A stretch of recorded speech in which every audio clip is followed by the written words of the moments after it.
नमस्कार दोस्तों, RST YouTube channel के द्वारा भारतीय राष्ट्रीय आंदोलन में बिहारी महिलाओं की जो भूमिका है उस पर एक श्रृंखला हम लोगों ने शुरू किया है।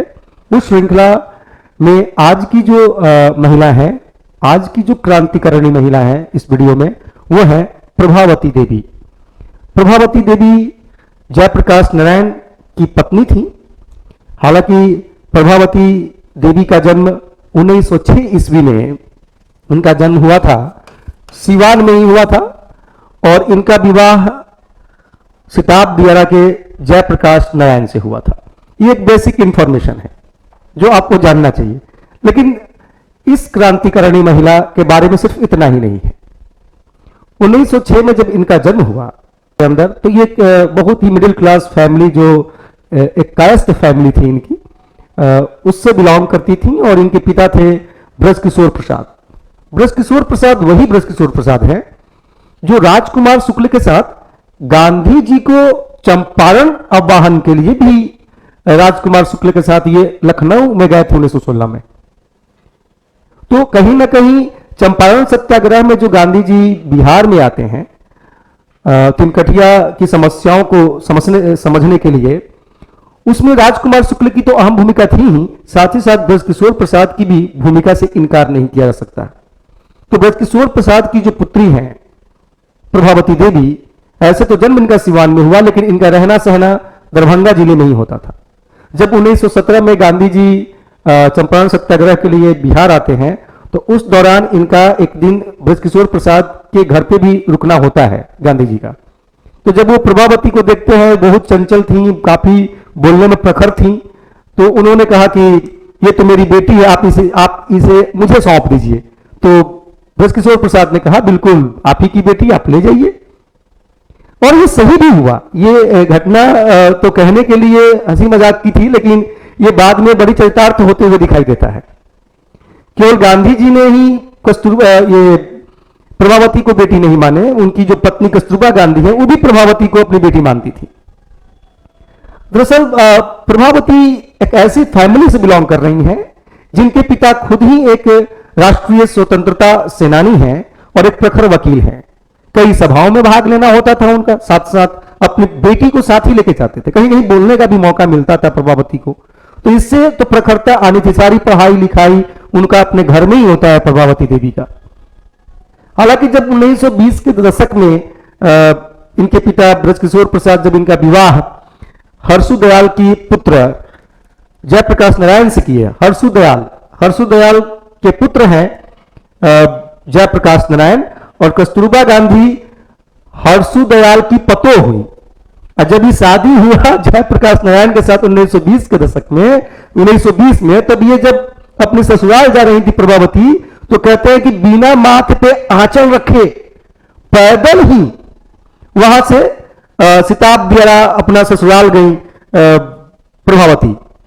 अब ये पूरे गांव में उस समय जब कोई लड़की बिना घूंघट के, बिना पर्दा के ससुराल जाए, तो उस समय उस दशक में हाहाकार मच गया होगा, गांव मोहल्ला टोला टाटी सब जगह। आज भी महिला अगर इस तरीके से आ जाए पहली बार पहली ही दिन, तो आज के 2020 में 2022 में भी ये चर्चा का विषय बन जाएगा आपके गांव मोहल्लों में, है ना। पता नहीं कैसे लड़की से बियाह किया है वो, है ना, लगता है संस्कार नहीं है क्या, इस तरीके की बातें स्टार्ट हो जाएंगी। ये तो मैं 100 साल पहले की बात बता रहा हूं कि हर्षु दयाल को पूरे गांव में, अपने पूरे समाज में घूम घूम के ये बताना पड़ा कि ऐसी बात नहीं है, समझ जाएगी, धीरे धीरे अपने समाज में ढल जाएंगी। आजकल की लड़कियां थोड़ी एडवांस हो ही रही है ना। समझिए, ये बाहर भी अपने पिता के साथ जरूर जाती थी, लेकिन इनकी पढ़ाई लिखाई तो घर में ही हुई थी। तो ये प्रभावती देवी का ये चर्चा हर्षु दयाल के लिए बड़ा सरदर्द बना था एक समय में। हालांकि 1920 में जब इनका विवाह हुआ, तो 2 साल के बाद 1922 के अंदर जयप्रकाश नारायण अमेरिका चले गए। तो जब वे अमेरिका गए, तो 1922 में प्रभावती ने अपना इच्छा जाहिर किया कि हम शिक्षा ग्रहण करना चाहते हैं, हम आश्रम जाएंगे। डिमांड था गांधी जी का आश्रम साबरमती। हालांकि प्रभावती गांधी जी के साथ जुड़ी हुई भी थी, चिट्ठी पत्री होता था। तो उस समय के समाज में एक पुत्र वधू का गांव से बाहर निकलकर जाना किसी आश्रम में पढ़ने के लिए या शिक्षा हासिल करने के लिए, चाहे वो आश्रम गांधी जी का ही क्यों ना हो, समाज इसको जल्दी मेंटली एक्सेप्ट नहीं कर पाएगा कि ये लड़की, इस पुत्र वधू का गांव से बाहर जाकर पढ़ना, ये किसी आश्रम में जाना, निश्चित रूप से ये उस समय के समाज के लिए स्वीकार्य तो नहीं था। लेकिन ऐसा ही हुआ। 1922 में प्रभावती साबरमती भी गई और गांधी जी के साथ कई सभाओं में फिर भाग लेना इन्होंने शुरू किया। ठीक है, 1925 में तो उन्होंने आंध्र प्रदेश, बिहार, है ना, कई ऐसे साउथ के राज्यों का दौरा भी किया।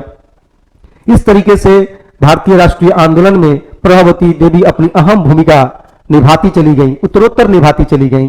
गांधी जी के साथ ही इलाहाबाद में रहती थी 1929-30 के आसपास प्रभावती। तो प्रभावती उस समय उनकी इलाहाबाद में रहने की वजह से उनकी अहम मित्रों में से शामिल हो गई थी कमला नेहरू, है ना, कृष्णा जी। तो इस तरह की महिलाओं का इनके मित्र के तौर पे इनके साथ आना, साथ ही कमला नेहरू के साथ कई दुकानों पे धरना देती थी, है ना, और कई सभाओं में भाग लेना होता था। इस तरीके से अहम भूमिका निभाती चली गई। अंग्रेजों के भी नजर में आई। पुरुषोत्तम दास टंडन के घर पे जब मीटिंग हो रही थी 1932 के दौरान, तो उस समय कई महिलाओं की गिरफ्तारी हुई थी। उसमें प्रभावती देवी का भी गिरफ्तारी हुआ था और इनका उसमें एक माने कि बहुत कड़ा सजा इनको भी मिला था, प्रभावती देवी को। तो जेल भी गई प्रभावती देवी। और साथ ही प्रभावती देवी जी ने समाज के लिए बहुत कार्य किया। इन्होंने दहेज प्रथा के विरोध में जाकर अपना सामाजिक कार्य किया।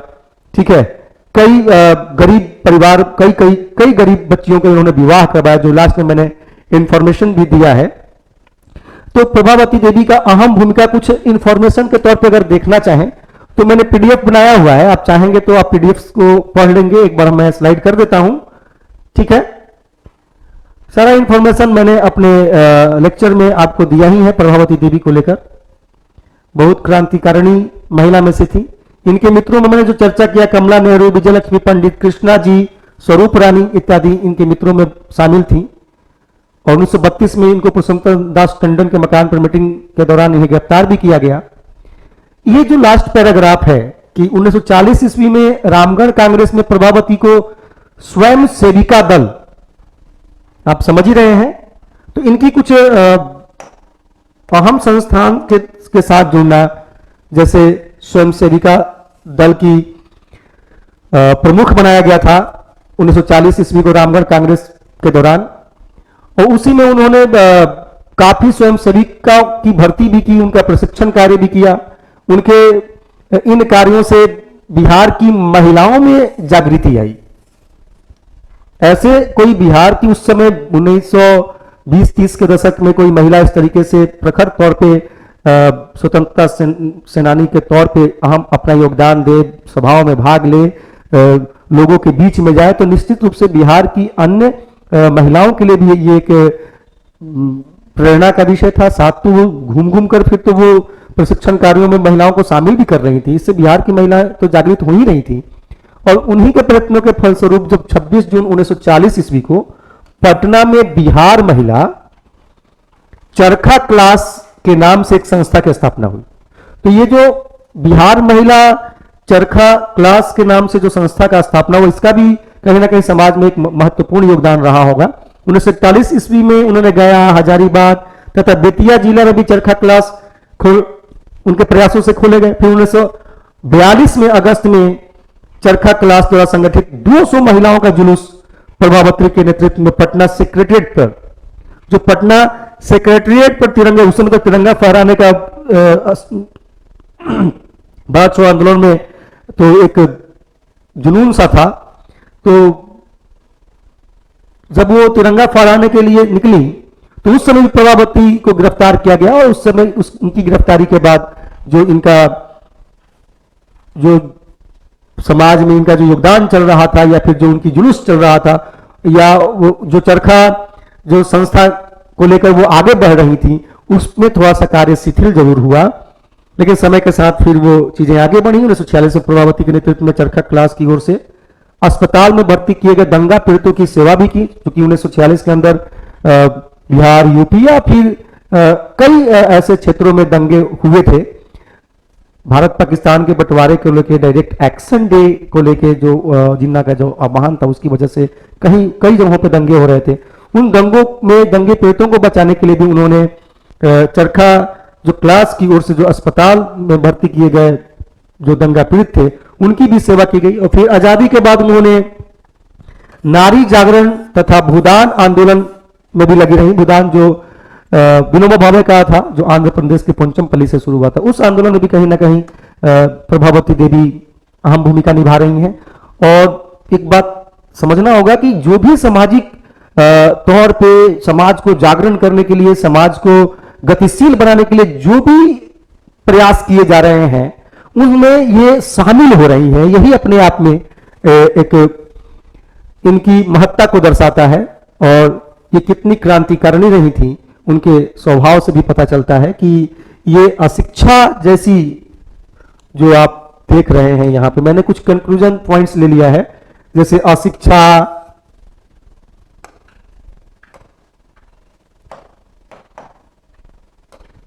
अशिक्षा, बाल विवाह, पर्दा प्रथा का इन्होंने विरोध कर नारी समाज को जागृत किया। यानी कि इन्होंने अशिक्षा को ध्यान में रखकर, बाल विवाह को ध्यान में रखकर, पर्दा प्रथा को भी ध्यान में रखकर इसका प्रतिरोध करती हैं, विरोध करती हैं और इसके इन चीजों को लेकर समाज को जागरूक करती हैं। ठीक है, कि अगर जागरूकता, अब ये सब चीज इस अशिक्षा के जड़ में, इस बाल विवाह के जड़ में, इस पर्दा प्रथा के जड़ में कौन है? महिलाएं ही तो हैं। इसमें इस जड़ में फंसा कौन था? महिलाएं ही फंसी थी। तो कहीं ना कहीं एक तरह से महिलाओं के लिए उन्होंने उत्थान का भी वो काम कर रही हैं। जब तक वो जागरूक नहीं होंगी तो अपनी वो शिक्षा पर ध्यान नहीं देंगी। और बाल विवाह होगा तो वो शिक्षित नहीं किया जा सकता। पर्दा प्रथा से थोड़ा बाहर निकालना होगा, ठीक है, ताकि वो नित्य बदलती दुनिया को ठीक से देख सकें, समझ सकें, परख सकें, है ना। 600 से अधिक शादियां बिना दहेज की इन्होंने करवाई थी और दहेज प्रथा के विरुद्ध अभियान भी इन्होंने चलाया। मैंने पहले भी कहा था कि कस्तूरबा ने इन्हें अपनी बेटी के रूप में भी स्वीकार किया था। और 15 अप्रैल 1973 ये वो दिन है, उनको कैंसर हो गया था और वो कैंसर की बीमारी से उनका निधन हो गया। बहुत लंबे समय तक इनको ये बीमारी जकड़ कर रखा और फाइनली उनकी 15 अप्रैल 1973 को मृत्यु हो गई। और आजादी की लड़ाई में जिस महिला चरखा समिति का गठन हुआ था 20 जून 1940 को, इसका इंपॉर्टेंस इस रूप में भी आप देख सकते हैं कि इसका जो निर्देशन था डॉक्टर राजेंद्र प्रसाद कर रहे थे। तो आप समझ सकते हैं कि प्रभावती के द्वारा ये प्रयास कितना अहम रहा होगा समाज के लिए। 1946 तक इस पद पर बने रहे और 2011 के बाद 2021 में पुनः चरखा क्लास, बीच में बंद भी हुआ। और ये जो वर्तमान वाला जो आपका मैं समय दिखा रहा हूं, 2011 के बाद 2021 में पुनः चरखा क्लास बिहार सरकार प्रारंभ करने पर विचार कर रही है। और तिलक स्वराज फंड में भी धन जमा करवाने में इनकी अहम भूमिका रही थी प्रभावती देवी की। तो हम समझते हैं कि इन तमाम इंफॉर्मेशन से आप ये कनेक्ट कर लेंगे कि प्रभावती देवी क्यों इंपॉर्टेंट है और जो भारतीय स्वतंत्रता जो आंदोलन रहा है उसमें बिहारी महिलाओं की जो भूमिका रही है उसमें प्रभावती को स्थान देना कितना जरूरी था और ये क्यों वो क्रांतिकारिणी है जिसको हमने अपनी श्रृंखला में शामिल किया, इससे आपको पता चल जाएगा और तमाम इंफॉर्मेशन से आप कनेक्ट कर पाएंगे। ठीक है, और इससे एक तो बिहारी महिलाओं को लेकर बिहार का जो वो भारतीय राष्ट्रीय आंदोलन का जो बिहार का योगदान है महिलाओं की तरफ से, ये भी आपको जानकारी होती चली जाएगी। और फाइनली आप मेंस के लिए बीपीएससी पीटी में भी इन वीडियो को सुनने के बाद एक बहुत बेहतर कनेक्टिविटी आपका जन्म लेगा और साथ ही कई प्रश्नों का जवाब भी आपको पीटी में भी मिल जाएगा, मेंस में भी मिल जाएगा। और फाइनली जिस तरीके से एग्जाम का स्तर बढ़ने की संभावना है, इस तरीके से आपको इन सभी बिंदुओं पर ध्यान देना होगा ताकि कनेक्टिविटी आपका बेहतर हो, कनेक्शन आपका बेहतर हो, आप किसी चीज को कनेक्ट करके पढ़ना सीखें। ठीक है, इस लिहाज से भी ये श्रृंखला मुकम्मल करने का हम प्रयास करेंगे। आज के इस वीडियो में प्रभावती देवी। ठीक है, धन्यवाद।